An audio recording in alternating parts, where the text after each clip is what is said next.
post-race blues. They're real. They happen, and we've got some tips on how to be able to move through them. We're not saying put them to the side. That's not really kind of the point. Races matter. They're big, giant goals, similar to like when you have like a big event, like a wedding or a big party, and then you get really sad after. It is exactly the same. It really doesn't matter if you met your goals or didn't meet your goals. Which I think is so interesting, because I think sometimes people feel even less, they feel more surprised that they have some type of a blues when they didn't meet it. But it's like, no, you were still chasing it. Yeah.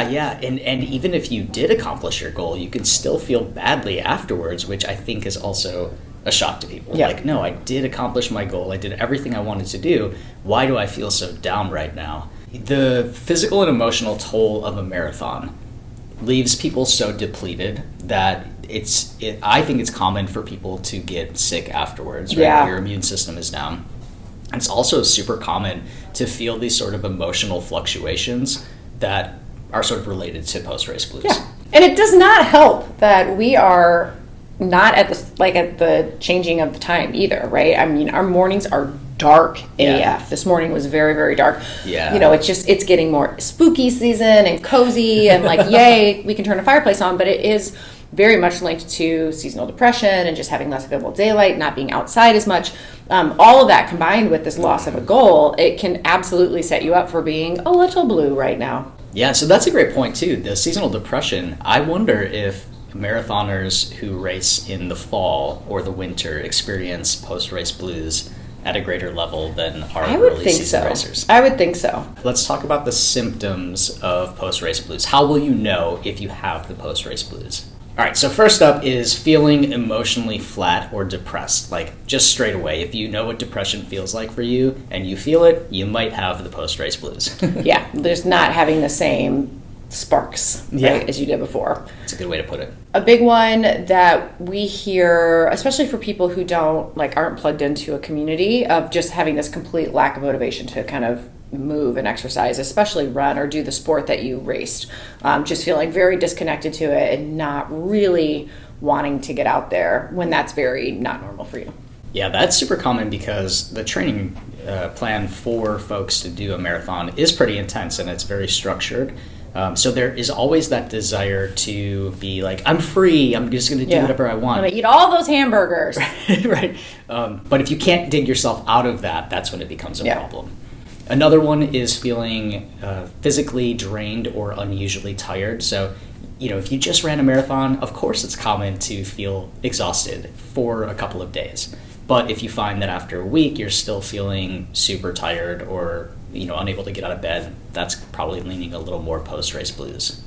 Next up is sort of rides on that as well, which is just irritability or restlessness, like just everything, things that shouldn't kind of tick you off, and then just not being able to get settled. The last one's going to be just like that loss of structure and purpose after intense training. It's so funny because when we're in the middle of it, it's not that we're like resentful of it, but we tend to feel at times, especially as we approach peak, very trapped by it, or like everything is defined by this one thing. But then once it's gone, we're like, wait, what? Right? So, really feeling that you don't have that sense of purpose and you don't have, you're not putting your eggs in a basket. They're all just kind of laying about. Yeah.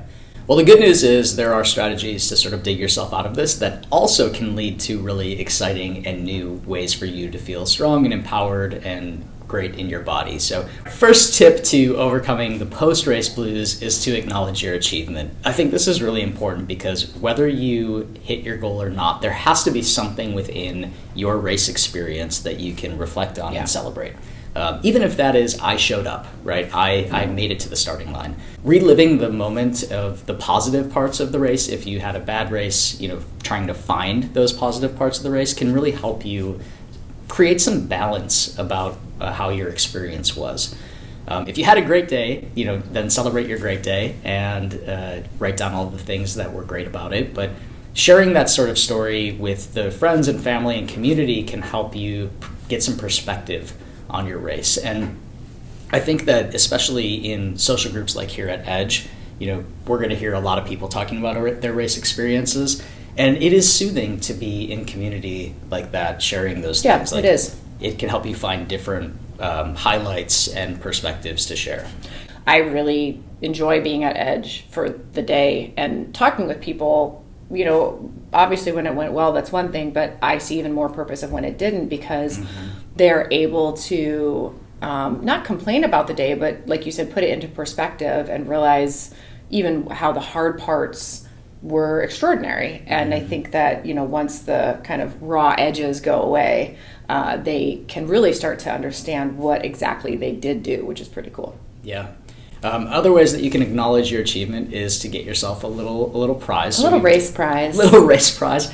But I think that can be really motivating and inspiring for future efforts. And, we always want to encourage you to celebrate, especially if it was a big one, if it was a personal best, if it was a first at a distance, if it was one that you've really wanted to check off or you've been looking forward to for a long time. All right, next up is to definitely rest and recover, especially if this was the end of your season, but also stay active. Like, I promise you, it's fine to stay on your couch for a day, but after that, please don't melt into it, all right? Don't let the pugs convince you to stay there the whole time. Your body needs time to recover, right? So you're going to give it the proper time. I mean, right, most tapers for half and full races are from 2 to 3 weeks, so it's okay to kind of give yourself that time as well. But we also need to keep moving on some level, so it can be gentle, right? Gentle moving is great. So anything non-weight bearing that, is like swimming or cycling. If you want to throw in something that adds a little bit more stretch, right? Yoga, or of course we have our mobility classes at Edge. That is going to be a great way to just get some blood moving and not feel completely like a potato. Because again, we can be good on the couch, but when you go past that threshold, you start to feel bad again.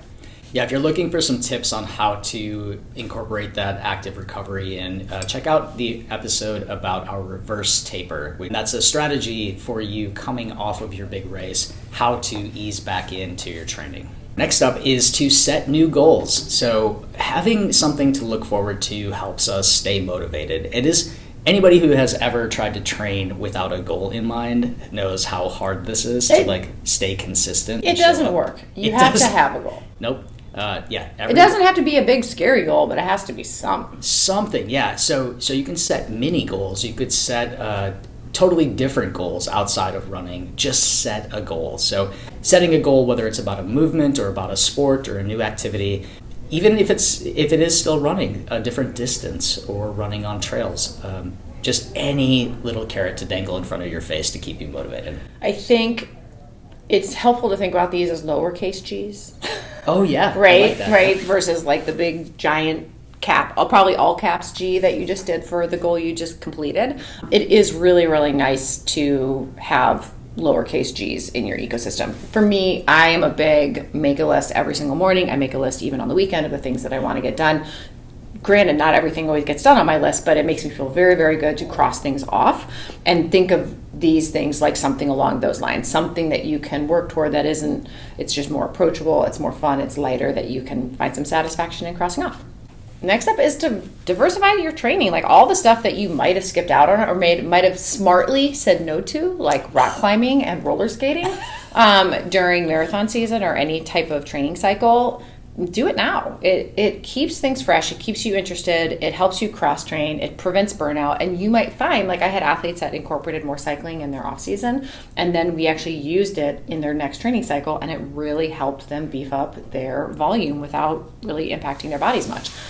So you never know how it's going to benefit you in the future. Examples of this would be trail running, or maybe it's the fact that you didn't strength train as much as you wanted to. I'm looking at you runners. Build muscle. So, take a body snapshot, make sure you're eating enough protein and build it incrementally. That's fun. Yeah, that kind of goes into new goals, right? Body composition goals or strength goals are great. And I would like to cordially invite you all back to my classes. I would love to see you. This is your formal invite. So number 5 is to lean into social recovery. We did a great episode about all of the benefits of social recovery, and I'll link that in the show notes. This is the time to reconnect with your family and friends and say yes to all those things that you smartly said no to. That was a great way to frame that. Marathon training is so time consuming, so we know that you said no to some dinners or some hangs or some brunches so that you could prioritize your running, and that was great for your build up, and now you get to pay all of those friends and family back with a little bit of quality time. So this is the time to do that. This is also a great time to explore the run clubs. We've been talking a lot about the Chicago run club scene is booming right now. There's no shortage of runs to do, but it's physically impossible to do them all and maintain your training cycle with a good structured training. But this is a great time to go on that coffee run or that donut run, to join a run club and make some new friends. My asterisk on that, I'm looking at you, marathoners. Take reverse taper very seriously. So it took you 3 weeks to get your fitness to settle in to be able to race at a full potential. We do not want to add in speed work for at least 3 weeks. So if you're going to join in on a run or join a friend for a run, please, please, please, sweet baby Jesus, keep it aerobic and easy, or even run walk. Don't jump in on a speed run or a tempo run or something exceedingly intense. We want to give it some time to ease in. Like even our first week of trail and track is going to be very much an ease in effort because we just can't stress enough. We don't want you running hard for 2 to 4 weeks. Easy AF, people. This is the time to dial it in. Next up is one of my favorites, which is to volunteer or give back. At the end of the day, chasing goals, it does make us go me, me, me a lot. It does. And I think that it takes a very smart person, a very self-aware person to realize that, and that you got to have a little bit more balance as maybe in season, but definitely off of season, to make sure that we're giving back some of the good that has been given to us, right? A lot of people help us achieve our goals, and so by flipping it when our volumes are lower, we help rebalance the scales. So being able to volunteer at a race maybe, right? All of those people that handed you those cups of Gatorade that helped in the corrals, give back and volunteer on the flip side. It's also a great way to stay connected if you do race-specific volunteerism, stay connected to the community and maybe get inspired and see pretty amazing things. And it doesn't cost money, it just costs your time, right? You can also, of course, join the Edge community chat, right? So it's edgeathlete.me/service, and it's a way for us to kind of bubble up opportunities. I'm always going to talk about pet therapy because we have 3 ridiculously cute dogs that I would love to share with the world, and we go there every other week and just make people's entire days, weeks, whatever, by minutes of effort. So there's always a way to get involved, and it's amazing also who you're going to meet at those, and you just never know the kind of ripple effect that it's going to have. All right, that kind of moves us into reflecting on your own journey. So we've done episodes about journaling in the past, but this is a great time to journal and write it all down. This is really the time where race reports come in handy, because what we remember about our experience 5 minutes after the marathon versus 5 days after the marathon is pretty different. And I think writing it down can help you sort of put it out in the world and not just spin about it in your mind. So if you find that you're really dwelling on certain parts of the race or certain experiences that you had within the race, write it down, either for yourself or for your coach or for the world on a blog or whatever you want to do. But offloading it from your mind, like similar to you're making a list, right? This can really help you see it and process it in a little bit faster time than just swirling in your head. Yeah. All right, next is planning a non-running related activity. You can take a mental break from running altogether, especially if it truly doesn't sound good, or if you're injured, right? You're going to have to do that anyway. So planning a vacation, trying a new hobby, attend events you wouldn't normally get to go to, during training or in peak season. Think about what those are, and then planning it gives you something to look forward to, right? That's kind of the whole point. I recently asked my athletes kind of what they were going to do in their lower season, and I had one of my athletes tell me that she was going to read books that had been on her list. It's like she had this to-do list of what to read, but she hadn't found time to do it. And I'm like, okay, well, what's first? What's on the list? Because one, I kind of want to know. And then I ended up reading the first book that she wanted to read with her, and it was super fun. And so now I'm actually, shocking to no one, I'm doing that with I'm like peppering my athletes. I think I'm like 3 or 4 in. But it was a really nice way to do something completely different and also still share it and feel connected. Yeah. Our final tip is to listen to your body and your mind. If you're feeling unmotivated or down, it's totally okay to take that break from running. And as we said, you absolutely should in your reverse taper period. But if you find that that's not exactly what you want to go back to, then find something else. Maybe it is cycling. Gosh, isn't this how so many of our athletes become triathletes? Absolutely. It is. It is this Swimming, time of year. Yep, swimming, cycling. It's Biketober. Yeah. But maybe, again, you start to lift more, or you channel that energy into becoming a little more mobile. So yoga or Pilates or something like that. Just find something, but listen to your body and your mind so you don't have to do what you've always done. And I think that's a trap that people kind of fall into. Well, oh, my off season always looks like this. Well, it doesn't have to. Really what we should be doing, regardless of the activity, is focusing on mental health and self-care and relaxation. This is your reset. I think this is really interesting because after our big event, I think that we've shifted the concept of off season, right? I think like a decade ago was kind of like stop November, December, and part of January we do nothing, right? When the truth is off season is actually like you have this short reset and then you focus on base building or foundation and then you go into your actual training. So it's not a full stop, it's just taking care of yourself, resetting so that you're motivated to come back. So that time away is helpful for a lot of people. We actually, when we first started doing Edge, we saw that, and it was a problem because people would pause their memberships or not come in as much, and then they would try to restart in January, and they were just completely unhealthy. If I'm going to be honest, they had probably lost muscle, put on weight, they weren't moving as well, they certainly weren't doing as much cardio, which you don't have to do, but they literally just did nothing. So we also didn't have as much training. We didn't, we were half the size that we are now space-wise. What we've seen is this, like you said, shift in the fall where people, instead of doing 1 to 2 classes a week, they'll then come in for 2 to 3. And base building is pretty cool because you have more time, so you can do things like lift more or maybe lift heavier. And all of a sudden they're like, oh my, I feel so much better getting out of bed, right? Everyday life feels better, and then those habits and that mobility and that muscle mass then carry into whatever they do next. All right, final thoughts, post-race blues. No, but if anybody wants to do paint by numbers with me, let me know because it's pretty big.